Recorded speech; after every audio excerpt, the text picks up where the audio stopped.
ನಾನೀಗ ಸ್ಟವ್ ಹಚ್ಕೋತಾ ಇದ್ದೀನಿ.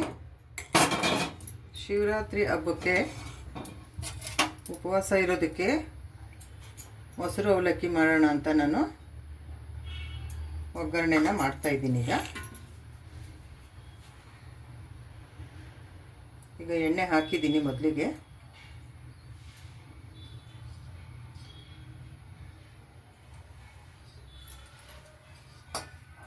ಸ್ವಲ್ಪ ಎಣ್ಣೆ ಕಾಯಬೇಕು. ಸಾಸಿವೆ ಜೀರಿಗೆ ಹಾಕಿದ್ದೀನಿ.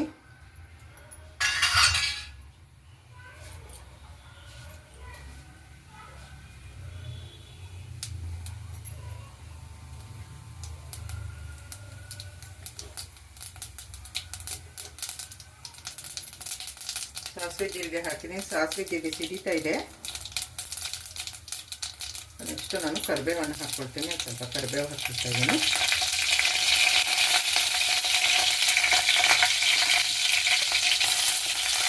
ನೆಕ್ಸ್ಟ್ ಹಸಿಮೆಣಸಿನಕಾಯಿ ಹಾಕ್ಕೊಳ್ತೀನಿ.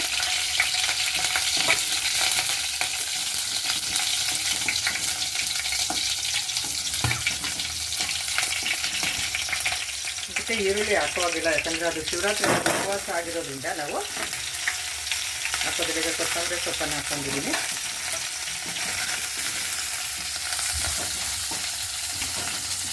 ಇದು ಆಗಿದೆ. ಈಗ ಸ್ಟವ್ ಆಫ್ ಮಾಡೋಣ.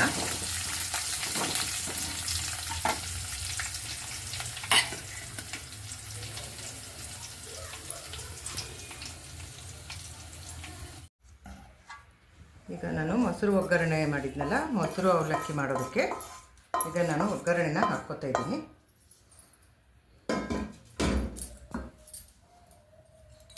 ನಾನು ಮೊಸರನ್ನು ಹಾಕ್ಕೊಳ್ತೀನಿ ಮೊಸರು ಅವಲಕ್ಕಿಗೆ. ಮತ್ತು ಈಗ ಅದಕ್ಕೆ ಒಂದು ಸ್ವಲ್ಪ ಹಾಲನ್ನು ಸೇರಿಸ್ಬೇಕಾಗತ್ತೆ, ಯಾಕಂದರೆ ಅದು ಹುಳಿ ಬಂದಿರ್ತದೆ ಮೊಸರು ಅಂತ.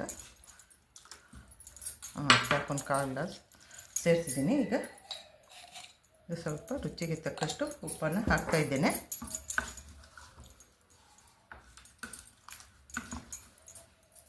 ಈಗ ಇದು ಮೊಸರು ಅವಲಕ್ಕಿ ರೆಡಿಯಾಗಿದೆ. ಶಿವರಾತ್ರಿ ಹಬ್ಬದಲ್ಲಿ ಉಪವಾಸ ಮಾಡುವಾಗ ಮಾಡುವಂತಹ ಅವಲಕ್ಕಿ ಇದು. ಇದು ರೆಡಿಯಾಗಿದೆ. ಈಗ ಇದನ್ನು ಸರ್ವಿಂಗ್ ಬೌಲ್ಗೆ ಹಾಕ್ತಾಯಿದ್ದೀನಿ.